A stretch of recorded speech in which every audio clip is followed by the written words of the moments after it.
ഹരേ രാമ രാമ രാമ ഹരേ ഹരേ ഹരേ കൃഷ്ണ കൃഷ്ണ കൃഷ്ണ ഹരേ ഹരേ ഹരേ രാമ രാമ രാമ ഹരേ ഹരേ ഹരേ കൃഷ്ണ കൃഷ്ണ കൃഷ്ണ ഹരേ ഹരേ ഹരേ രാമ രാമ രാമ ഹരേ ഹരേ കൃഷ്ണ കൃഷ്ണ കൃഷ്ണ ഹരേ ഹരേ ഹരേ രാമ രാമ രാമ ഹരേ ഹരേ ഹരേ കൃഷ്ണ കൃഷ്ണ ഹരേ ഹരേ ഹരേ രാമ രാമ രാമ ഹരേ ഹരേ ഹരേ കൃഷ്ണ കൃഷ്ണ കൃഷ്ണ ഹരേ ഹരേ ഹരേ രാമ രാമ രാമ ഹരേ ഹരേ ഹരേ കൃഷ്ണ കൃഷ്ണ ഹരേ ഹരേ ഹരേ രാമ രാമ രാമ ഹരേ ഹരേ ഹരേ കൃഷ്ണ കൃഷ്ണ കൃഷ്ണ ഹരേ ഹരേ കൃഷ്ണ ഹരേ മാതാജി. ഹരേ കൃഷ്ണ.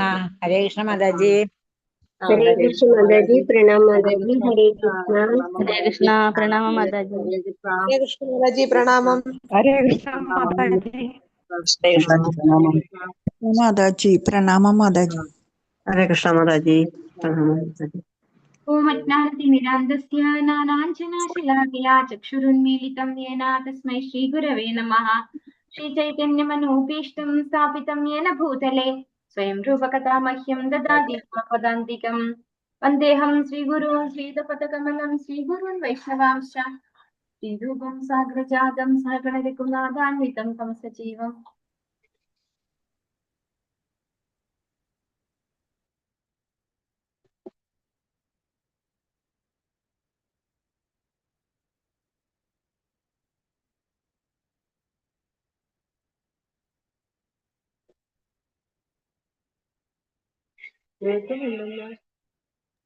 हरे Krishna, sorry ഒരു call വന്നു. ओम अज्ञानतिमिरान्धस्य ज्ञानाञ्जनशलाकया चक्षुरुन्मीलितं येन तस्मै श्रीगुरवे नमः। श्रीचैतन्यमनोभीष्टं स्थापितं येन भूतले स्वयं रूपकथा मह्यं ददाति स्वपदान्तिकं। वन्देऽहं श्रीगुरो श्रीयुतपदकमलं श्रीगुरून् वैष्णवांश्च श्रीरूपं साग्रजातं सहगणरघुनाथान्वितं तं सजीवं साद्वैतं सावधूतं परिजनसहितं कृष्णचैतन्यदेवं श्रीराधाकृष्णपादान् सहगणललिता श्रीविशाखान्वितांश्च नमो विष्णुपादाय कृष्णप्रेष्ठाय भूतले श्रीमते पताका स्वामिनि नामिनि नमाचार्य पादाय निताय कृपप्रदायिने गौरकथा दामदाय नगरग्रामतारिणे नमो विष्णुपादाय कृष्णप्रेष्ठाय भूतले श्रीमते भक्तिवेदान्त स्वामिन् इति नामिने नमस्ते सारस्वते देवे गौरवाणी प्रचारिणे निर्विशेष शून्यवादी पाश्चात्यदेशतरिणे वाञ्छाकल्पतरुभ्यश्च कृपा सिन्धुभ्येव च पतितानां पावनेभ्यो वैष्णवेभ्यो नमो नमः। हे कृष्णा करुणा सिन्धो दीनबन्धो जगत्पते गोपेश गोपिका कान्ता राधा कान्ता नमोस्तुते तप्त काञ्चन गौराङ्गी राधे वृन्दावनेश्वरी वृषभानुसुते देवी प्रणमामि हरिप्रिये। जय श्री कृष्ण चैतन्य प्रभु नित्यानंद श्री द्वैत गदाधर श्रीवासादि गौरभक्तवृन्द हरे कृष्ण कृष्ण कृष्ण हरे हरे हरे राम राम राम हरे हरे। हरे कृष्ण। श्री राधा गोविंद मंदिर इस्कॉन मैंगलूरुंडे शॉर्ट भागवतम क्लाസ്സിലേക്ക് എല്ലാ ഭക്തന്മാർക്കും സ്വാഗതം। ओम नमो भगवते वासुदेवाय। ओम नमो भगवते वासुदेवाय। ओम नमो भगवते वासुदेवाय। निगमकल्पतरोर्गलितं फलं शुकमुखादमृतद्रव संयुतं पिबत भागवतं रसमालयं मुहुरहो रसिका भुवि भावुकाः। नारायणं नमस्कृत्य नरं चैव नरोत्तमं देवीं सरस्वतीं व्यासं ततो जयमुदिरये नष्टप्रायेषु भद्रेषु नित्यं भागवत सेवया भगवद्युत्तम श्लोके भक्तिर्भवति नैष्टिकीम्। कृष्णाय वासुदेवाय देवकी नन्दनाय च नन्दगोपकुमाराय गोविन्दाय नमो नमः। हरे कृष्ण। मदेकबन्धो मत्सङ्गिन् मद्गुरु मन्महादेना मन्निष्ठारक मद्भाग्य मदानन्दा नमोस्ते ग्रन्थरा श्रीमद्भागवतम की जय श्री प्रभुपाद की जय। ശ്രീമദ്ഭാഗവതം സ്കന്ധം 1 അധ്യായം 9 ഭീഷ്മദേവന്റെ വിയോഗം ശ്ലോകം 45. ओम नमो भगवते वासुदेवाय। तत्तदुन्दुभयोनेतुः देवमानववादिताः चशंसुः साधवो राज्ञा पुष्पवृष्टयः। എല്ലാവർക്കും ചൊല്ലാം. ഓം നമോ ഭഗവതേ വാസുദേവായ. ओम नमो भगवते वासुदेवाय।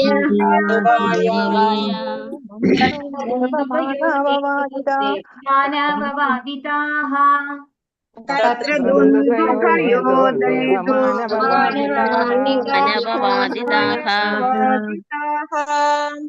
शंसुः साधवो राज्ञां घातेतुः पुष्पवृष्टयः।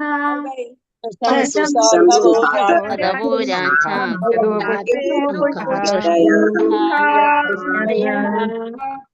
കൃഷ്ണ. തത്ര അനന്തരം ദുന്ദുഭയഃ ദുന്ദുഭികൾ നീതുഹു മുഴക്കി ദേവ മറ്റു ലോകങ്ങളിൽ നിന്നുള്ള ദേവന്മാർ മാനവ എല്ലാ രാജ്യങ്ങളിൽ നിന്നുമുള്ള മാനവർ വാദിതാഹ മുഴക്കപ്പെട്ട ശംസുഹു പുകഴ്ത്തി സാധവഃ സത്യസന്ധരായ രാജ്ഞാം രാജവംശജര ഖാർ ആകാശത്തിൽ നിന്നും പേതുഹു ചൊരിയാൻ ആരംഭിച്ചു പുഷ്പവൃഷ്ടേഹ വർഷങ്ങൾ. വർദ്ധനം ഭാവാർത്ഥം ഇസി ഭക്തി വേദാന്ത സ്വാമിശ്രീ പ്രഭുപാദിച്ച്. അനന്തരം മാനവരും ദേവന്മാരും ആദരസൂചകമായി പെരുമ്പറ മുഴക്കുകയും സത്യസന്ധരായ രാജവംശജർ ബഹുമാന ആദരങ്ങൾ പ്രകടിപ്പിക്കാൻ ആരംഭിക്കുകയും ചെയ്തു. ആകാശത്തിൽ നിന്നും പുഷ്പവർഷം ചൊരിയാൻ തുടങ്ങുകയും ചെയ്തു. അപ്പൊ ഇവിടെ സിറ്റുവേഷൻ എന്താണ്? ദുഷ്യ മഹാരാജാവിനെയും കൂട്ടി ഭഗവാൻ ഭീഷ്മദേവന്റെ ശരീരം ഉപേക്ഷിക്കാനുള്ള സമയം അടുത്തൂന്ന് മനസ്സിലായി. അദ്ദേഹത്തിന്റെ അടുത്ത് പോയി യുധിഷ്ഠിരനുണ്ടായ വിഷമങ്ങളൊക്കെ ഇല്ലാതെയാക്കാൻ വേണ്ടി ആരാണ് ഭഗവാൻ എന്ന് പറഞ്ഞു കൊടുക്കുകയാണ് ഭീഷ്മദേവൻ യുധിഷ്ഠിരന് ചെയ്തു കൊടുക്കുന്നത്, അല്ലെ? അതുപോലെ യുധിഷ്ഠിരൻ പിന്നെ എന്തൊക്കെ ചോദിച്ചു? എന്തൊക്കെയാണ് ധാർമ്മിക തത്വങ്ങള്, സ്ത്രീകളുടെ കടമകൾ എന്തൊക്കെയാണ്, രാജാക്കന്മാരുടെ ധർമ്മങ്ങൾ എന്തൊക്കെയാണ്, വർണ്ണാശ്രമ വ്യവസ്ഥകൾ എന്തൊക്കെയാണ്, രാജധർമ്മം എന്തൊക്കെയാണ്, ഇങ്ങനെ. അത് അവസാനം മുക്തിമാർഗം എന്താണ്, പിന്നെ നമ്മുടെ പരിത്യാഗം, ആ ഒരു സിറ്റുവേഷൻ എന്താണ്, എങ്ങനെയാണ് ഓരോന്നും കടന്നു പോകേണ്ടത്, ഇങ്ങനെ എല്ലാ കാര്യങ്ങളും ഇൻ ഡീറ്റെയിൽഡ് ആയിട്ട് ശരശയ്യയിൽ കിടക്കുന്ന ഭീഷ്മദേവൻ വ്യക്തമായിട്ട് പറഞ്ഞു കൊടുത്തു യുധിഷ്ഠിര മഹാരാജാവിന്. ശേഷം ഉത്തരായനം വരുന്നു എന്ന് മനസ്സിലായപ്പോ ആ നിമിഷത്തിൽ തന്നെ തന്റെ ശരീരം ഉപേക്ഷിക്കാനുള്ള സമയമായി എന്ന് മനസ്സിലാക്കി അദ്ദേഹം ഭഗവാനെ സ്തുതിക്കാൻ തുടങ്ങി, അല്ലെ? ഭീഷ്മസ്തുതി നമ്മൾ എല്ലാവരും കേട്ടു. ഭഗവാനെ ഏത് രൂപത്തിലാണ് ഭീഷ്മദേവൻ ആരാധിച്ചത്? അവിടെ യുദ്ധക്കളത്തില് അർജുനന്റെ സാരഥിയായിട്ടിരിക്കുന്ന ഭഗവാന്റെ ആ ഒരു രൂപത്തിലാണ്. അവിടെ പൊടിയൊക്കെ പിടിച്ച് ഭഗവാന്റെ ചുരുണ്ട മുടിയിലൊക്കെ പൊടിയൊക്കെ പിടിച്ച് ശരീരമൊക്കെ പൊടി പിടിച്ചിരിക്കുന്ന ആ ഒരു രീതിയിലുള്ള ഭഗവാനെയാണ് ആരാധിച്ചത്. ആര് ഏറ്റവും കൂടുതൽ വർണ്ണിച്ചത്? ഭീഷ്മദേവൻ വർണ്ണിച്ചത്, അല്ലെ? അതായത് പാർത്ഥസാരഥി രൂപത്തില് അങ്ങനെയുള്ള ഭഗവാനെയാണ് ഭീഷ്മദേവൻ സ്തുതിച്ചോണ്ടേയിരുന്നത്. അങ്ങനെ സ്തുതിച്ചുകൊണ്ടിരിക്കുമ്പോൾ ഭീഷ്മദേവൻ ആ ശരീരം ഉപേക്ഷിച്ചു, അല്ലെ? തന്റെ വാക്കും പ്രവൃത്തിയും മനസ്സും ഒക്കെ ഭഗവാനിൽ ഏകാഗ്രമാക്കിക്കൊണ്ട് ഭഗവാനെ തന്നെ ചിന്തിച്ചുകൊണ്ട് ഭീഷ്മദേവൻ ശരീരം ഉപേക്ഷിക്കുകയുണ്ടായി കഴിഞ്ഞ ശ്ലോകത്തിൽ, അല്ലെ? അപ്പോ നമ്മൾ മനസ്സിലാക്കിയിരിക്കുന്നു എന്താണ്? അന്ധകാലേച മാമേവ സ്മരൻ മുക്ത്വാ കലേബരം യപ്രയാതി സമദ്ഭാവം യാതി നാസ്ത്യത്ര സംശയഃ. ഭഗവാനെ മനസ്സിൽ ഓർത്തുകൊണ്ട് ഭഗവാനെ പറ്റി സ്തുതിച്ചുകൊണ്ടും ഭഗവാനെ ഓർത്തുകൊണ്ടും ഭഗവാനെ എന്താ പറയാ പുകഴ്ത്തിക്കൊണ്ടും, അല്ലെ? സ്തുതിച്ചുകൊണ്ടുമാണ് ഭീഷ്മദേവൻ അവിടെ നിന്ന് പോകുന്നത്. അപ്പൊ അങ്ങനെയാണ് ഒരു വ്യക്തി ശരീരം ഉപേക്ഷിക്കുന്നതിൽ എന്ത് സംഭവിക്കും എന്ന് പറയുന്നു? ഭഗവാന്റെ ധാമത്തിലേക്ക് ആ വ്യക്തിക്ക് തിരിച്ചു പോകാം എന്ന് പറയുന്നു. അപ്പൊ അങ്ങനെ ഭീഷ്മദേവൻ തിരിച്ചു പോയപ്പോ ഉണ്ടായ സംഭവമാണ് ഇവിടെ പറയുന്നത് ഈ ശ്ലോകത്തില്. അനന്തരം മാനവരും ദേവന്മാരും ആദരസൂചകമായി പെരുമ്പറ മുഴക്കുകയും സത്യസന്ധരായ രാജവംശജർ ബഹുമാനാദരങ്ങൾ പ്രകടിപ്പിക്കാൻ ആരംഭിക്കുകയും ചെയ്തപ്പോ ആ സമയത്ത് ആകാശത്ത് നിന്നും പുഷ്പവർഷം ചൊരിയാൻ തുടങ്ങുകയും ചെയ്തു. ദേവന്മാരും മനുഷ്യരെല്ലാവരും, അല്ലെ? രാജാക്കന്മാരും എല്ലാവരും അവിടെ എന്ത് ബഹുമാനാദരങ്ങൾ പ്രകടിപ്പിച്ചു എന്നാണ് പറയുന്നത്. അതുപോലെ പുഷ്പവൃഷ്ടി ഉണ്ടായി, ആകാശത്തിൽ നിന്നും പുഷ്പവൃഷ്ടി ഉണ്ടായി എന്ന് പറയുന്നു. ഭാവാർത്ഥം എസി ഭക്തി വേദാന്ത സ്വാമിശ്രീ പ്രഭുപാദിച്ച്. മനുജരാലും ദേവന്മാരാലും ഭീഷ്മദേവൻ ആദരിക്കപ്പെട്ടിരുന്നു. മനുജർ ഭൂമിയിലും അതുപോലെയുള്ള മറ്റ് ഗ്രഹങ്ങളായ ഭൂവർ എന്നീ ഗ്രഹസമൂഹങ്ങളിലും വസിക്കുന്നു. അപ്പോ നമ്മൾ മനുഷ്യരെന്ന് പറയുമ്പോൾ ഭൂമിയിലുള്ളവർ മാത്രമാണെന്ന് വിചാരിക്കും, അല്ലെ? അതുകൊണ്ടാണ് ഇവിടെ ഭാവാർത്ഥത്തിൽ എക്സ്പ്ലെയിൻ ചെയ്തു തന്നത്. വേറെ ഏതൊക്കെ ലോകങ്ങളിലുണ്ട് മനുഷ്യര്? ഭൂവർ എന്നീ ഗ്രഹസമൂഹങ്ങൾ. നമ്മുടെ ഈ ഇരിക്കുന്നത് ഭൂമിയുടെ ഇതേതാ വരുന്നത്? ഭുവർ ലോകാണ്. ഭൂർലോകം വേറെയാണ്. അപ്പോ ഭുവർ ഈ രണ്ട് ഗ്രഹസമൂഹങ്ങളിലും എന്തുണ്ട്? ഇല്ല, ഭൂമി വേറെയും ഭുവറും രണ്ടും വേറെ ആയിട്ടാണ്. മൂന്ന് തരത്തിലാണ് ഇവിടെ പറഞ്ഞിരിക്കുന്നത്. മനുഷ്യര് ഭൂമിയിലും അതുപോലുള്ള മറ്റ് ഗ്രഹങ്ങളായ ഭുവർ എന്നീ ഗ്രഹസമൂഹങ്ങളിലും വസിക്കുന്നു. അപ്പോ 3 ഗ്രഹസമൂഹങ്ങളാണ് ഇവിടെ പറഞ്ഞിരിക്കുന്നത്. നമ്മുടെ ഭൂമി അല്ലാതെ 2 കൂടെയുണ്ട്, ഭുവർ. അപ്പൊ ഈ ഗ്രഹസമൂഹങ്ങളിലൊക്കെ വസിക്കുന്ന മനുഷ്യരും ആരെ ആദരിച്ചിട്ടുണ്ടായിരുന്നു? ഭീഷ്മദേവനെ ആദരിച്ചിട്ടുണ്ടായിരുന്നു. കാരണം നമുക്കറിയാം ഭീഷ്മദേവൻ ആരാണ്? 12 മഹാജനങ്ങളിൽ ഒരാളാണ്. അദ്ദേഹം ശുദ്ധ ഭക്തനാണ് ഭഗവാന്റെ.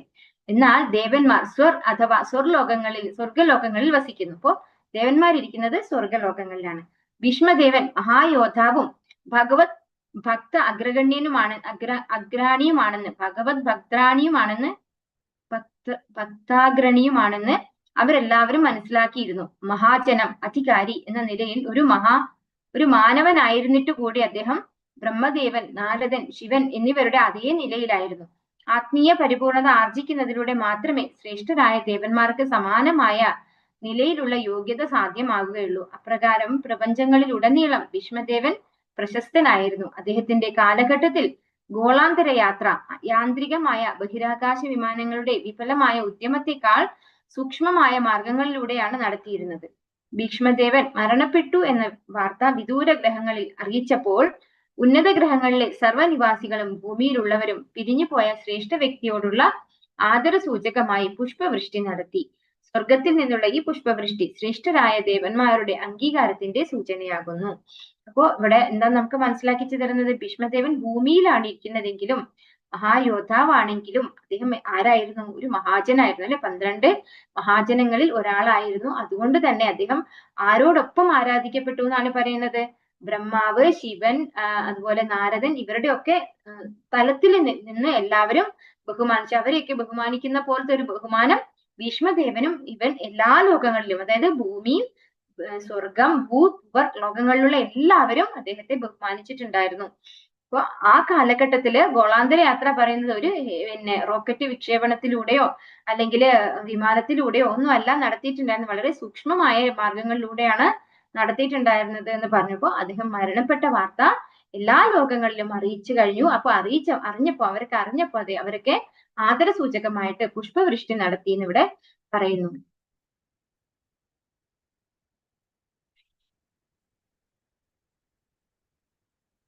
ഈ പുഷ്പവൃഷ്ടി ശ്രേഷ്ഠരായ ദേവന്മാരുടെ അംഗീകാരത്തിന്റെ സൂചനയാകുന്നു. ഇതിനെ മൃതശരീരത്തെ അലങ്കരിക്കുന്നതിനോട് ഒരിക്കലും സാദൃശ്യപ്പെടുത്തരുത്. ആത്മീയ സാക്ഷാത്കാരത്താൽ പൂരിതമാകയാൽ ഭീഷ്മദേവന്റെ ശരീരത്തിൽ നിന്ന് അതിന്റെ ഭൗതിക പരിണാമങ്ങൾ ഇല്ലാതെയായി. അങ്ങനെ അഗ്നിയുടെ സമ്പർക്കത്തിൽ ഇരുമ്പ് ചുട്ടുപഴുക്കുന്നത് പോലെ ശരീരം ആത്മീയമായി തീർന്നു. ആകയാൽ പരിപൂർണമായി ആത്മസാക്ഷാത്കാരം സിദ്ധിച്ച വ്യക്തിയുടെ ശരീരത്തെ ഭൗതികമായി കണക്കാക്കുന്നില്ല. അത്തരം ആത്മീയ ശരീരങ്ങൾക്ക് സവിശേഷമായ സംസ്കാരങ്ങൾ അനുഷ്ഠിക്കപ്പെടുന്നു. ഏതൊരു സാമാന്യ വ്യക്തിക്കും ജയന്തി ആഘോഷം എന്ന പേരിൽ ആചരിക്കുന്നത് ഒരു പരിഷ്കാരമായി തീർന്നിരിക്കുന്നത് പോലെ ഭീഷ്മദേവനോടുള്ള ആദരവും അംഗീകാരവും ഒരിക്കലും കൃത്രിമമായി അനുകരിക്കരുത്. അപ്പോൾ ഇവിടെ പറയുന്നു, ആ ഒരു ഡെഡ് ബോഡി അല്ലെ, മൃതശരീരത്തിലാണ് പുഷ്പവൃഷ്ടി നടത്തിയിരിക്കുന്നത്. അപ്പോൾ ഈ ഒരു പുഷ്പവൃഷ്ടി നടത്തിയതിനെ ഒരിക്കലും ഒരു ശവത്തെ അലങ്കരിക്കുന്നതിനോട് ഉപമിക്കരുതെന്നാണ് പറയുന്നത്. നമ്മള് ഇവിടെയൊക്കെയല്ല, നമ്മുടെ നാട്ടിൽ തന്നെ എനിക്ക് തോന്നുന്നു തമിഴ്നാട്ടിലൊക്കെ ഉണ്ടെന്ന് തോന്നുന്നു കുറെ ശവത്തിനെ അങ്ങനെ അലങ്കരിച്ച് ആഘോഷമായി കൊണ്ടു നടക്കുന്ന രീതികൾ. അതുപോലുള്ള ഒരു ആഘോഷമായിട്ട് ഒരിക്കലും ഇതിനെ കണക്കാക്കരുതെന്നാണ് പറയുന്നത്. കാരണം ഭീഷ്മദേവൻ ഭഗവാന്റെ ശുദ്ധഭക്തനാണ്. അദ്ദേഹം ശരീരം ഉപേക്ഷിക്കുക എന്ന് പറഞ്ഞു കഴിഞ്ഞാൽ ആ ശരീരം മോശമാവുക അല്ലെങ്കിൽ ഉപേക്ഷിക്കലല്ല, അത് ആത്മീയമായി മാറുകയാണ് ചെയ്യുന്നത്, അതീന്ദ്രിയ ശരീരമായി മാറുകയാണ് ചെയ്യുന്നത്. ഒരിക്കലും ഭക്തന്മാരുടെ ശരീരത്തെ നമ്മൾ സാധാരണ വ്യക്തികളുടെ ശരീരമായിട്ട് കമ്പയർ ചെയ്യരുത്. നമുക്കറിയാം, നമ്മുടെ ഇസ്കോണിൽ തന്നെ ഒരുപാട് ആചാര്യന്മാരായിട്ടുള്ളവര് സമാധി ആയി കഴിഞ്ഞാൽ അവര് സമാധി ഇരുത്തും. നമ്മുടെ ശരീരം നമ്മൾ മരിച്ചു കഴിഞ്ഞാൽ എന്താ ചെയ്യാ? അത് നേരെ കൊണ്ടുപോയി ദഹിപ്പിക്കും അല്ലെ.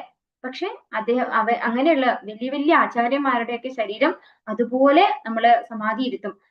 പല സമാധി ഞാൻ കേട്ടിട്ടുണ്ട്, കൃത്യമായിട്ട് എനിക്ക് പേരെടുത്ത് ഓർത്ത് പറയാൻ പറ്റുന്നില്ല. സമാധി ഇരുന്നിട്ട് അവരുടെ ശിഷ്യന്മാരെ കാണണം, ഗുരുവിനെ കാണണം എന്ന് ആഗ്രഹിച്ചപ്പോ ഭൂമിയിൽ നിന്ന് ബാറ്ററി ലോ ആയി, ഭൂമിയിൽ നിന്ന് എഴുന്നേറ്റ് വന്നിട്ടുണ്ട് ഗുരു എന്നാണ് കേട്ടിട്ടുള്ളത്.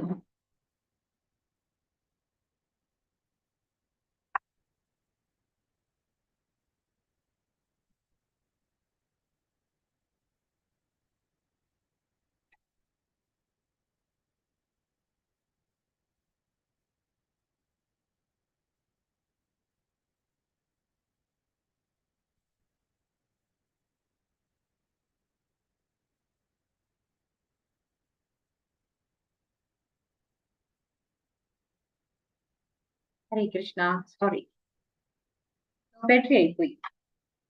ഇപ്പോ നമ്മള് ഗുരുക്കന്മാരുടെ അല്ലെങ്കിൽ ആത്മീയ ആചാര്യന്മാരുടെ ഒക്കെ ശരീരം ഒരിക്കലും സാധാരണ ഒരു ശരീരമായിട്ട് നമ്മൾ കണക്കാക്കാൻ പാടില്ല. അവരുടെ ശരീരം അതീന്ദ്രിയ ശരീരമാണ്. ഇവിടെ ഒരു ഉദാഹരണം പറഞ്ഞിരിക്കുന്നത് എന്താണ്? ചുട്ടുപഴുത്ത ഇരുമ്പ് ചുട്ടു പഴുക്കുന്നത് പോലെ ശരീരം ആത്മീയമായി തീർന്നു എന്നാണ് പറയുന്നത്. അതുപോലെയാണ് ഇരുമ്പ് ചുട്ടു പഴുത്തു കഴിഞ്ഞാൽ എന്താ സംഭവിക്കുക? അതും തീയും തമ്മിൽ വ്യത്യാസം ഇല്ലാതെയാവും അല്ലെ? അതുപോലെയാണ് ഭീഷ്മദേവന്റെ ശരീരം ആത്മീയമായി മാറി എന്നാണ് ഇവിടെ പറയുന്നത്. നമ്മൾ ഇതൊരിക്കലും അനുകരിക്കരുത്. കാരണം ആത്മീയ ആചാര്യന്മാര് നമ്മള് ദൃഷ്ടിയിൽ കാണുന്ന പോലെ അല്ല അവരെ കാണേണ്ടത്. ആധികാരിക ശാസ്ത്രങ്ങൾ അനുസരിച്ച്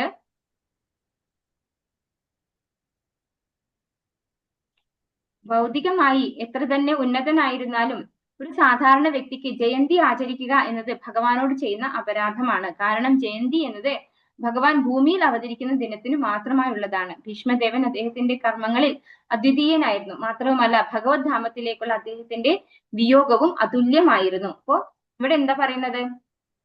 ആധികാരിക ശാസ്ത്രങ്ങൾ അനുസരിച്ച് ഭൗതികമായി എത്ര തന്നെ ഉന്നതനായിരുന്നാലും ഒരു സാധാരണ വ്യക്തിക്ക് ജയന്തി ആചരിക്കുക എന്നത് ഭഗവാനോട് ചെയ്യുന്ന അപരാധമാണ്. അദ്ദേഹത്തിന്റെ ജന്മദിനമല്ല, അദ്ദേഹം ജയന്തി ആയിട്ട് നമ്മൾ ആചരിക്കുന്നത് അപരാധമാണ്, ഭഗവാനോട് ചെയ്യുന്ന അപരാധമാണെന്നാണ് പറയുന്നത്. കാരണം ജയന്തി എന്നത് ഭഗവാൻ ഭൂമിയിൽ അവതരിക്കുന്ന ദിനത്തിന് മാത്രമായുള്ളതാണ്. ഭീഷ്മദേവൻ അദ്ദേഹത്തിന്റെ കർമ്മങ്ങളിൽ അദ്വിതീയനായിരുന്നു. മാത്രവുമല്ല ഭഗവത് ധാമത്തിലേക്കുള്ള അദ്ദേഹത്തിന്റെ വിയോഗവും അതുല്യമായിരുന്നു. അപ്പൊ ഭീഷ്മദേവൻ എന്ന് പറയുന്നത് ഒരു ശുദ്ധ ഭക്തനാണ്. അദ്ദേഹത്തിൻ്റെത് നമ്മുടെ സാധാരണ വ്യക്തികളുടേതുമായിട്ട് തുലനം ചെയ്യേണ്ടതില്ല എന്നാണ് ഇവിടെ പറഞ്ഞു തരുന്നത്. ഓം നമോ ഭഗവതേ വാസുദേവായ. തസ്യ നിർഹരണാദീനി സംപരേ തസ്യ ഭാർഗവ യുധിഷ്ഠിരക്കാരയിത്വാ മുഹൂർത്തം ദുഃഖിതോ ഭവത്. എല്ലാവർക്കും ചൊല്ലാം. ഓം നമോ ഭഗവതേ വാസുദേവായ. ഓം നമോ ഭഗവതേ വാസുദേവായ. തസ്യ നിർഹരണാദീനി സംപരേ തസ്യ ഭാർഗവ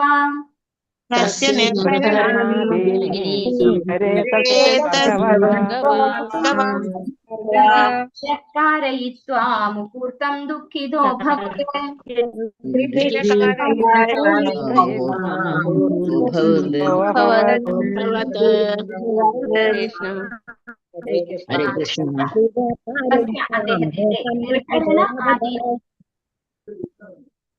നിർഹരണ ആദീനി ഉദകക്രിയകൾ സംപരേ തസ്യ മൃതശരീരത്തിന്റെ ഭാർഗവ ഹേ ഭൃഗുവംശജ യുധിഷ്ഠിര മഹാരാജാവ് യുധിഷ്ഠിരൻ കാരയിത്വ അത് നിർവഹിച്ചിട്ട് മുഹൂർത്തം ഒരു നിമിഷത്തേക്ക് ദുഃഖിത ദുഃഖാകുലൻ അഭവത് ആയിത്തീർന്നു.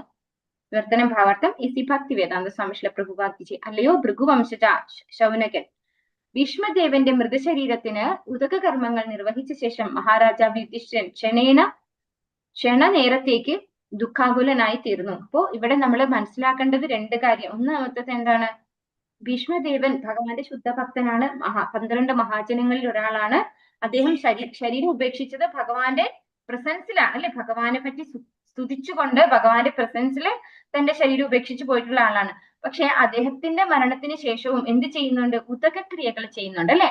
അത് നമ്മളിവിടെ ഭാഗവതത്തിൽ നമുക്ക് മനസ്സിലാക്കാൻ പറ്റുന്ന ഒരു കാര്യമാണ്. ഭീഷ്മദേവന്റെ മൃതശരീരത്തിന് ഉദക കർമ്മങ്ങൾ നിർവഹിച്ച ശേഷം എന്നാണ് ഇവിടെ പറയുന്നത്. അപ്പോൾ ഏതൊരു വ്യക്തി ആയാലും ഈ പറയുന്ന ഉദക കർമ്മങ്ങൾ വളരെ ഇമ്പോർട്ടന്റ് ആണ്, നമ്മൾ ചെയ്യേണ്ടതാണെന്ന് നമുക്ക് മനസ്സിലാക്കാം ശ്രീമദ് ഭാഗവതത്തിലൂടെ. പിന്നെ അതുപോലെ മഹാരാജാവ് യുധിഷ്ഠിരൻ ക്ഷണനേരത്തേക്ക് ദുഃഖാകുലനായി തീർന്നു. അതും നമ്മൾ കാണുന്ന ഒരു കാര്യമാണ് അല്ലെ? നമ്മൾ പറയും ഈ ശരീരമല്ല, നമ്മള് ആത്മാവാണ്. ഇപ്പോ ഭീഷ്മദേവനാണെങ്കിൽ ഭഗവാന്റെ മുന്നിൽ ഭഗവാനെ കണ്ടുകൊണ്ട് ഭഗവാനെ സ്തുതിച്ചുകൊണ്ട് ശരീരം ഉപേക്ഷിച്ച വ്യക്തിയാണ് അല്ലെ? അപ്പോൾ അദ്ദേഹത്തിന്റെ ബന്ധുവായിട്ടുള്ള അദ്ദേഹത്തിന്റെ കൊച്ചുമകനുള്ള സ്ഥാനാണ് യുധിഷ്ഠിരൻ അല്ലെ? അപ്പൊ അവർക്ക് ദുഃഖമുണ്ടായി. കാരണം ദുഃഖിക്കേണ്ട ആവശ്യമില്ല ശരിക്കും. എന്തുകൊണ്ടാണ്? ഭഗവത് ധാമത്തിലേക്കാണ് ഭീഷ്മദേവൻ പോയിട്ടുള്ളത്. അപ്പൊ നമ്മള് സന്തോഷമാണ് ശരിക്കും വേണ്ടത്. പക്ഷെ നമ്മൾ ആ ഒരു ഭൗതിക ശരീരത്തിൽ ഇരിക്കുമ്പോൾ നമുക്ക് എന്തായാലും ഒരു ചെറിയ ഒരു ദുഃഖം അത് ഇല്ലാതിരിക്കില്ല അല്ലെ? നമ്മൾ സ്വന്തം ബന്ധുക്കളോ ഉള്ളവരോ മരിച്ചു പോയി കഴിഞ്ഞാൽ അല്ലെങ്കിൽ ശരീരം ഉപേക്ഷിച്ചാല് നമുക്കൊരു ചെറിയ ഒരു ദുഃഖം ഇല്ലാതിരിക്കില്ല എന്നുള്ളത് നമുക്ക് ഇവിടെ ശുദ്ധഭക്തനാണ്. ഇവരൊക്കെയും ഭഗവാന്റെ ഭക്തന്മാരായതുകൊണ്ടാണ് ഭഗവാന്റെ കൂടെ വന്നിരിക്കുന്നത് എല്ലാവരും അല്ലെ? യുധിഷ്ഠിരനും അർജുനനും ഇവരെല്ലാവരും ഭഗവാന്റെ ഭക്തന്മാരാണ്. അപ്പൊ അങ്ങനെയുള്ള ഭക്തന്മാരായിരുന്നാലും എന്തുണ്ടാകും? ഈ ഭൗതികമായിട്ട് നമ്മൾ ജീവിക്കുമ്പോൾ ആ ഒരു ചെറിയ ഒരു സങ്കടം ദുഃഖമൊക്കെ കുറച്ചു നേരത്തേക്കാണ് ഇവിടെ പറഞ്ഞത് അല്ലെ? ക്ഷണനേരത്തേക്ക് കുറച്ചു നേരത്തേക്ക് ദുഃഖാകുലനായി തീർന്നു എന്ന് നമ്മളിവിടെ കാണുന്നു. ഭാഗവതം ഏസി ഭക്തി വേദാന്ത സ്വാമിശ്രീല പ്രഭുപാദിജി.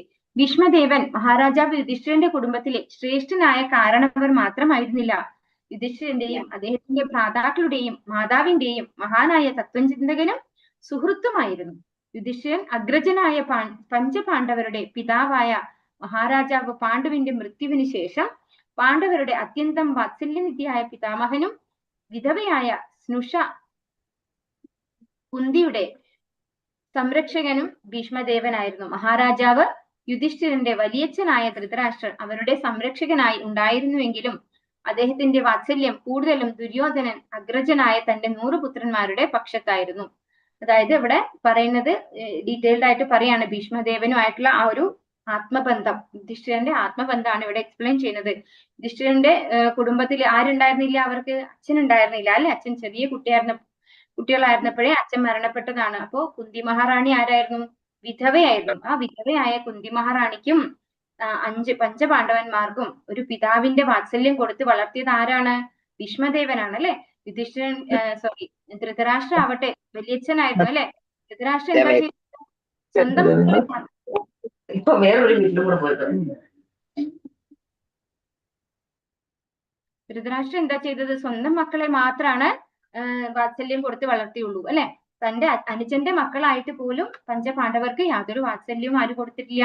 ധൃതരാഷ്ട്ര കൊടുത്തിട്ടില്ല. അപ്പൊ അതിന്റെ കൂടെ കോമ്പൻസേറ്റ് ചെയ്തിട്ട് ആരാണ് അവർക്ക് വാത്സല്യം കൊടുത്തത്?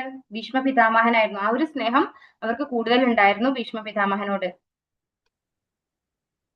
ഒടുവിൽ ഹസ്തിനപുര രാജ്യത്തിന്മേൽ പിതാവില്ലാത്ത 5 സഹോദരന്മാരുടെയും നിയമാനുസൃതമായ അവകാശത്തെ കവരുവാൻ ഒരു ബൃഹത്തായ ഗൂഢാലോചന കെട്ടിച്ചമയ്ക്കപ്പെട്ടു.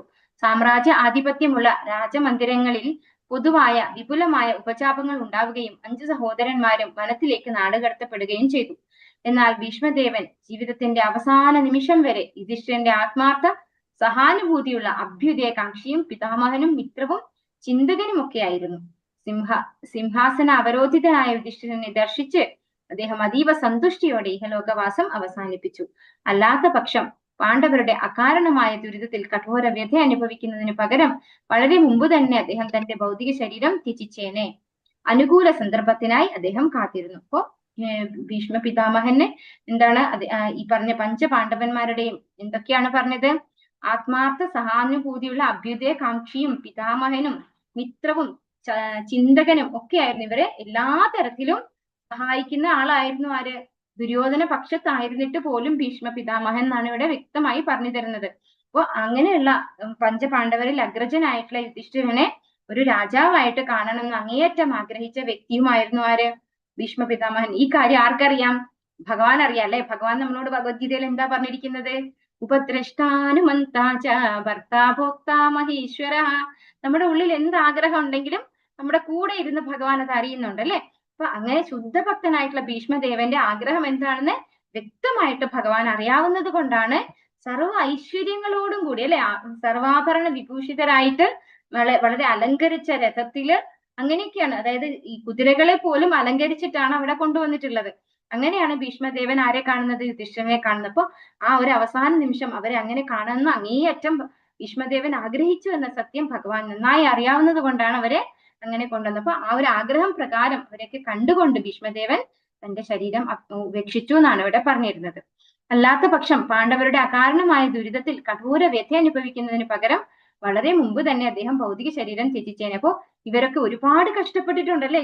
ഈ നാട് കടത്തി, പിന്നെ അതുപോലെ എന്താണ് അജ്ഞാതവാസം ഒക്കെ ചെയ്തിട്ടുണ്ടല്ലേ? ഈ സമയത്ത് തന്നെ ഭീഷ്മദേവന് ശരീരം ഭീഷ്മദേവൻ എന്താണ്? സ്വച്ഛന്ത മൃത്യുവാണ്. അപ്പൊ ഇവരുടെ ഈ കഷ്ടപ്പാട് ഇങ്ങനെ കാണാൻ പറ്റില്ല എന്ന് വിചാരിച്ചുകൊണ്ട് തന്നെ അദ്ദേഹത്തിന് ശരീരം ഉപേക്ഷിക്കാമായിരുന്നു. പക്ഷെ അദ്ദേഹത്തിന് ഉറപ്പുണ്ടായിരുന്നു ഇവരൊക്കെ ഒരു നാള് സക്സസ്ഫുൾ ആയിട്ട് വളരെ ഐശ്വര്യത്തോടു കൂടി വരും എന്നുള്ളത് ഭീഷ്മദേവന് നല്ല നിശ്ചയം ഉണ്ടായിരുന്നു. അതുകൊണ്ടാണ് അദ്ദേഹം അത്ര വരെ കാത്തിരുന്നത് എന്ന് പറയുന്നു. അനുകൂലമായ സന്ദർഭത്തിനായി അദ്ദേഹം കാത്തിരുന്നു. എന്തെന്നാൽ പാണ്ഡുപുത്രർ ഭഗവാൻ ശ്രീകൃഷ്ണന്റെ സംരക്ഷണത്തിലായിരുന്നതിനാൽ കുരുക്ഷേത്ര യുദ്ധത്തിൽ ഉറപ്പായും വിജയം വരിക്കുമെന്ന് ഭീഷ്മദേവന് നല്ല നിശ്ചയമുണ്ടായിരുന്നു. ഒരു കാലത്തും ഭഗവത് ഭക്തർ പരാജയപ്പെടുകയില്ലെന്ന് ഒരു ഭക്തൻ എന്ന നിലയിൽ അദ്ദേഹത്തിന് അറിയാമായിരുന്നു. ഭീഷ്മദേവന്റെ ഈ എല്ലാ മംഗളാശിസ്സുകളെ കുറിച്ചും മഹാരാജാവ് യുധിഷ്ഠിരന് പൂർണ്ണ ബോധ്യമുണ്ടായിരുന്നു. ആകയാൽ അദ്ദേഹത്തിന് തീർച്ചയായും മഹാവിയോഗം അനുഭവപ്പെടുന്നുണ്ടായിരിക്കണം. ഭീഷ്മദേവൻ പരിത്യജിച്ച ഭൗതിക ശരീരത്തിന്റെ ഹേതുവായല്ല, മറിച്ച് ഒരു മഹാത്മാവിന്റെ വിയോഗത്തിലാണ് അദ്ദേഹം ദുഃഖിതനായി തീർന്നത്. അപ്പോ ഭീഷ്മദേവന്റെ ആ ശരീരത്തെ ഓർത്തല്ല യുധിഷ്ഠിരൻ ദുഃഖിച്ചത് എന്നാണ് പറയുന്നത്. ഒരു മഹാത്മാവാണ് അല്ലെ, ശുദ്ധ ഭക്തനാണ്. അപ്പൊ ഭീഷ്മദേവന് യുധിഷ്ഠിരനോടുള്ള ആ ഒരു മനോഭാവം എന്താണെന്ന് വ്യക്തമായിട്ട് അറിയാമായിരുന്നു യുധിഷ്ഠിരന്. അതുപോലെ ഭീഷ്മദേവനും അതുപോലെ തന്നെ യുധിഷ്ഠിരനും പഞ്ചപാണ്ഡവരും ഒക്കെ ഭഗവാന്റെ സംരക്ഷണത്തിലായതുകൊണ്ട് അവർക്ക് ശാശ്വതമായിട്ടുള്ള നന്മ എന്തായാലും ഉണ്ടെന്ന് വ്യക്തമായിട്ട് അറിയുന്ന ആളായിരുന്നു ഭീഷ്മദേവൻ. അപ്പൊ അങ്ങനെയുള്ള ഒരു മഹാത്മാവ് ശരീരം ഉപേക്ഷിച്ചതിലുള്ള ഒരു വിഷമമാണ് ക്ഷണനേരത്തേക്ക് ഉണ്ടായത് എന്നാണ് ഇവിടെ പറയുന്നത്. ഭീഷ്മദേവൻ മുക്താത്മാവാണെങ്കിലും സംസ്കാര കർമ്മം ആവശ്യമായ കർത്തവ്യമായിരുന്നു. ഭീഷ്മദേവന് സന്താനങ്ങൾ ഇല്ലാത്തതിനാൽ ഈ ചടങ്ങ് നിർവഹിക്കുന്നതിന് നിയമാനുസൃതമായി അവകാശമുള്ള വ്യക്തി ജ്യേഷ്ഠ പൗത്രനായ മഹാരാജാവ് യുധിഷ്ഠിരനായിരുന്നു. ഒരു മഹത് വ്യക്തിയുടെ സംസ്കാര ക്രിയകൾ കുടുംബത്തിലെ സമാനമായി ശ്രേഷ്ഠനായ സന്തതി അനുഷ്ഠിക്കുന്നത് ഭീഷ്മദേവനെ സംബന്ധിച്ചിടത്തോളം മഹത്തായ വരദാനമായിരുന്നു. അപ്പോ സ്വന്തമായിട്ട് മക്കളില്ല അല്ലെ, ഭീഷ്മദേവന് സ്വന്തം കുട്ടികൾ ഇല്ലാത്തത് കൊണ്ട് തന്നെ അഗ്രജനായിട്ടുള്ള, ഇപ്പോ ജീവിച്ചിരിക്കുന്നവരിൽ അഗ്രജനായിട്ടുള്ള ആളാണ് ആര്? യുധിഷ്ഠിരൻ. അങ്ങനെയുള്ള യുധിഷ്ഠിരനാണ് അദ്ദേഹത്തിന്റെ ഉദക ക്രിയകളൊക്കെ ചെയ്തത്. അത് വളരെ അത്യാവശ്യമാണ്. ഭീഷ്മദേവൻ മുക്താത്മാവാണെങ്കിലും സംസ്കാര കർമ്മം ആവശ്യമായ കർത്തവ്യമായിരുന്നു എന്ന് ഇവിടെ പറയുന്നു അല്ലെ. അപ്പോ നമ്മൾ മനസ്സിലാക്കണം, ഈ മരണാനന്തര ക്രിയകളൊക്കെയും നമ്മൾ ഒരിക്കലും ഉപേക്ഷ കാണിക്കരുത്. അത് എത്ര വലിയ ശുദ്ധഭക്തനാണെങ്കിൽ പോലും നമ്മൾ ചെയ്യേണ്ടത് അത്യാവശ്യമാണെന്ന് ഇവിടെ മനസ്സിലാക്കി തരുന്നു. ഓം നമോ ഭഗവതേ വാസുദേവായ. തുഷ്ടുഗുർമുനയോ ഹൃഷ്ടാഃ കൃഷ്ണം തദ്ഗുഹ്യനാമഭിഃ തതസ്തേ കൃഷ്ണഹൃദയാഃ സ്വാശ്രമാൻ പ്രയയുഃ പുനഃ. എല്ലാവർക്കും ചൊല്ലാം. ഓം നമോ ഭഗവതേ വാസുദേവായ. ഓം നമോ ഭഗവതേ വാസുദേവായ. തുഷ്ടുവുർമുനയോ ഹൃഷ്ടാഃ കൃഷ്ണം തദ്ഗുഹ്യനാമഭിഃ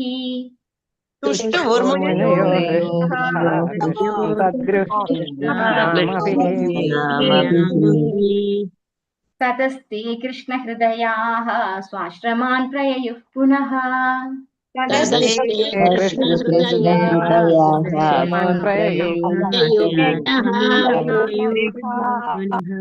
ഹരേ കൃഷ്ണ. തുഷ്ടുവുഹു സംതൃപ്തരായ. മുനയഃ വ്യാസദേവൻ മുതലായവർ നേതൃത്വം വഹിക്കുന്ന മഹാമുനിമാർ. ഹൃഷ്ട എല്ലാവരും സന്തോഷഭരിതരായ അവസ്ഥയിൽ കൃഷ്ണം ശ്രീകൃഷ്ണ ഭഗവാനെ പരമദിവ്യോത്തമ പുരുഷനെ അദ്ദേഹത്തിന്റെ ഗുഹ്യ അതീവ രഹസ്യമായ നാമഭിഹി അദ്ദേഹത്തിന്റെ ദിവ്യനാമം മുതലായവയാൽ തതഃ അനന്തരം തേ അവർ കൃഷ്ണഹൃദയാഃ ശ്രീകൃഷ്ണ ഭഗവാനെ സദാ ഹൃദയത്തിൽ സൂക്ഷിക്കുന്നവർ ആശ്രമാൻ അവരവരുടേതായ ആശ്രമങ്ങളിലേക്ക് പ്രയയുഹു മടങ്ങി പുനഃ വീണ്ടും. വർത്തനം ഭാവാർത്ഥം ഇസി ഭക്തി വേദാന്ത സ്വാമി പ്രഭുപാദിച്ച്. പിന്നീട് എല്ലാ ശ്രേഷ്ഠ ഋഷിമാരും ഗുഹ്യമായ വേദമന്ത്രങ്ങളാൽ അവിടെ സന്നിഹിതനായിരുന്ന ശ്രീകൃഷ്ണ ഭഗവാനെ പുകഴ്ത്തി. അനന്തരം അവരെല്ലാവരും ശ്രീകൃഷ്ണ ഭഗവാനെ സദാ അവരുടെ ഹൃദയത്തിൽ വഹിച്ചുകൊണ്ട് അവരവരുടേതായ ആശ്രമങ്ങളിലേക്ക് മടങ്ങിയപ്പോ സ്വന്തം ഭക്തന്റെ ദേഹവിയോഗ സമയം മനസ്സിലാക്കി ആ ഭക്തൻ എങ്ങനെയാണോ ആഗ്രഹിക്കുന്നത് അതിനനുസരിച്ച് ആ വ്യക്തിക്ക് ദേഹം ഉപേക്ഷിക്കാൻ അല്ലെങ്കിൽ ശരീരം ഉപേക്ഷിക്കാനുള്ള സാഹചര്യം ഒരുക്കി കൊടുത്തു ഭഗവാൻ അല്ലെ. അങ്ങനെയുള്ള ഭഗവാനെ ഈ കൂടി നിന്നിരിക്കുന്ന ഒരുപാട് പേര് അവിടെ സന്നിഹിതരായിട്ടുണ്ട് അല്ലെ. ഭീഷ്മദേവൻ ശരീരം ഉപേക്ഷിക്കാൻ വേണ്ടിയിട്ട് ഉള്ള ആ സമയത്ത് ഒരുപാട് മഹർഷിമാരൊക്കെ അവിടെ സന്നിഹിതരായിട്ടുണ്ട്. അങ്ങനെയുള്ളവരൊക്കെയും ഭഗവാനെ പുകഴ്ത്തി ഭഗവാനെ സ്തുതിച്ചു എന്നാണ് പറയുന്നത്. അതിനുശേഷം എല്ലാവരും ഭഗവാനെ പ്രാർത്ഥിച്ചുകൊണ്ട് ഭഗവാനെ ഹൃദയത്തിൽ ഏറ്റുകൊണ്ട് വഹിച്ചുകൊണ്ട് അവരവരുടേതായ താങ്കളുടെ ആശ്രമങ്ങളിലേക്ക് മടങ്ങി എന്ന് പറയുന്നു. ഭഗവത് ഈസി ഭക്തി വേദാന്ത സ്വാമി പ്രഭുപാദിച്ച്. ഭഗവത് ഭക്തർ സദാ ഭഗവാന്റെ ഹൃദയത്തിലും ഭഗവാൻ സദാ ഭക്തരുടെ ഹൃദയത്തിലും സ്ഥിതി ചെയ്യുന്നു. ഭഗവാനും ഭക്തനും തമ്മിലുള്ള ഇമ്പമേറിയ ബന്ധമാണത്. കലർപ്പറ്റ പ്രേമത്താലും ഭക്തിയാലും ഭക്തർ ഭഗവാനെ തങ്ങൾക്കുള്ളിൽ സദാ ദർശിക്കുന്നു. ഭഗവാൻ ആകട്ടെ യാതൊന്നും തന്നെ പ്രവർത്തിക്കേണ്ടതായിട്ടും കാക്ഷിക്കേണ്ടതായിട്ടും ഇല്ല. എങ്കിലും അദ്ദേഹം സദാ തന്റെ ഭക്തരുടെ ക്ഷേമത്തിനായി നിർബാധം പ്രവർത്തിക്കുന്നു. സാമാന്യ ജീവാത്മാക്കൾക്ക് എല്ലാ പ്രവർത്തനങ്ങൾക്കും പ്രതിപ്രവർത്തനങ്ങൾക്കും പ്രകൃതി നിയമങ്ങളുണ്ട്. എന്നാൽ അദ്ദേഹം തന്റെ ഭക്തരെ നേരായ മാർഗത്തിലേക്ക് നയിക്കാൻ സദാ ഉത്സുകനാകുന്നു. ആകയാൽ ഭക്തർ ഭഗവാന്റെ നേരിട്ടുള്ള പരിരക്ഷണത്തിലാകുന്നു. മാത്രവുമല്ല ഭഗവാനും സ്വേച്ഛയാ തന്നെ തന്റെ ഭക്തരുടെ മാത്രം പരിരക്ഷണത്തിൽ വയ്ക്കുന്നു. വ്യാസദേവന്റെ നേതൃത്വത്തിലുള്ള എല്ലാ മുനിമാരും ഭഗവത് ഭക്തരായിരുന്നു. ആയതിനാൽ അവിടെ സ്വയം സന്നിഹിതനായിരുന്ന ശ്രീകൃഷ്ണ ഭഗവാനെ പ്രീതിപ്പെടുത്താനായി അവർ സംസ്കാര കർമ്മത്തിന് ശേഷം വേദമന്ത്രങ്ങൾ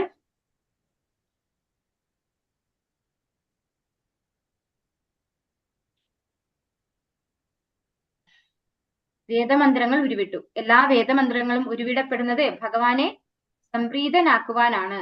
ഈ വസ്തുതയെ ഭഗവത്ഗീത 15:15 സ്ഥിരീകരിച്ചിരിക്കുന്നു. എല്ലാ വേദങ്ങളും ഉപനിഷത്തുകളും വേദാന്തങ്ങളും എല്ലാം ഭഗവാനെ മാത്രമാണ് അന്വേഷിക്കുന്നത്. എല്ലാ മന്ത്രങ്ങളും അദ്ദേഹത്തെ പ്രകീർത്തിക്കുന്നതിന് മാത്രമാകുന്നു. ആകയാൽ മുനിമാർ ആ ഉദ്ദേശ ലക്ഷ്യത്തിന് അനുയോജ്യമായ തക്കതായ കർമ്മങ്ങൾ അനുഷ്ഠിക്കുകയും അവരവരുടേതായ ആശ്രമങ്ങളിലേക്ക് സന്തോഷഭരിതരായി മടങ്ങുകയും ചെയ്തു.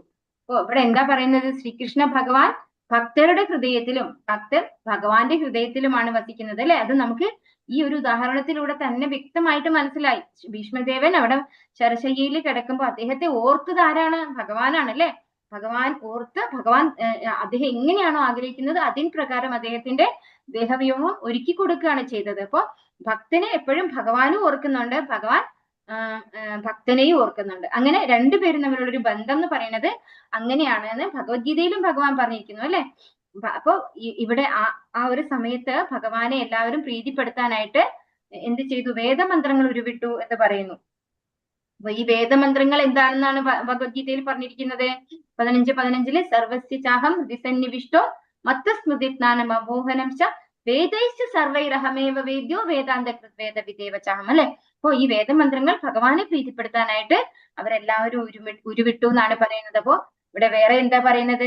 ഭക്തന്റെ കാര്യം, അതായത് ഭഗവാനാണ് അത് ഏറ്റെടുക്കുന്നത്. ഭക്തന്റെ എല്ലാ പ്രവർത്തനങ്ങളും ഒന്നും ചെയ്യേണ്ടതില്ലാത്തതായ ഭഗവാൻ ഭക്തിന് വേണ്ടി എന്തും ചെയ്യും. അതാണ് ഭഗവാനും ഭക്തനും തമ്മിലുള്ള ഒരു ബന്ധം. ഭഗവാൻ എന്താ ആവശ്യം? ഭക്തരെ നേരായ വഴിക്ക് കൊണ്ടുപോകുക എന്നുള്ളതാണ് ഭഗവാന്റെ ആവശ്യം. ഹരേ കൃഷ്ണ. അടുത്ത ക്ലാസ്സിലുള്ള ആൾക്കാർ കയറിയിട്ടുണ്ട് തോന്നുന്നു. വാഞ്ചാ കൽപ്പതരൂപസ്യ കൃപാ സിന്ധുഭ്യൈവ ച പതിതാനാം പാവനേഭ്യോ വൈഷ്ണവേഭ്യോ നമോ നമഃ. आनंद कोटि वैष्णव वृंद की जय, श्रील प्रभुपाद की जय, गुरु महाराज की जय, नित्याय गौर प्रेमानंदे। हरि हरि बोल। हरे कृष्णा। सर्वं हरे श्री कृष्ण माताजी, प्रणाम माताजी। हरे कृष्ण माताजी।